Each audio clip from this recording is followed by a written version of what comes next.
দেখো রাস্তায় চলে গেল, যাবি না? রাস্তায় চলে আয়, চলে এসো। রাস্তায় যেতে হবে না বাবা, চলে এসো। এখানে এসে উঠোনে খেলা করো, চলে এসো। বস্তা কয়, দাঁড়া ওদেরকে একটা বস্তা পেয়ে দিতে হবে। বাবা এই দেখ টাকা, আমাদের এখানে জল হয়নি, একটু একটু হচ্ছিলো, 2-1 ফোঁটা হয়ে জল থেমে গেছে। আর জল এখনও হয়নি, আকাশ পরিষ্কারই প্রায় হয়েই গেছে। এখন তো রাত্রে অন্ধকার, সেরকম বুঝতে পারছি না, মনে হচ্ছে আর জল হবে না। কয় রে, আর চলে আয়, এটা বস্তা পেতে দিচ্ছে বাবা, এখানে আয়।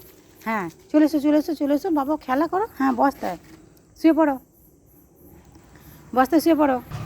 দেখো বস্তায়ও চলে এসছে, এখন গা চুলকাছে বাবা। না তুমি বস্তায় শুয়ে পড়ো। হ্যাঁ শুয়ে পড়ো, শুয়ে পড়ো, হ্যাঁ শুয়ে পড়ো, হ্যাঁ শুয়ে পড়ো, শুয়ে পড়ো, তুমি শুয়ে পড়ো। তুমি তো রোজ খেলা করো, শুয়ে পড়ো, বস্তায় শুয়ে পড়ো, শুয়ে পড়ো। দেখো শুয়ে পড়লো। ওদের বস্তা সকালবেলাও পেরে দিই, ঘুম থেকে উঠি, ওরা ওই বস্তাতে খেলা করে, তাও ওদের মন মানে না, রাস্তায় চলে যায়। দেখো না, এখন রাত্রিবেলা দেখো 8টা টপকে গেছে, 8:30 বাজতে চললো।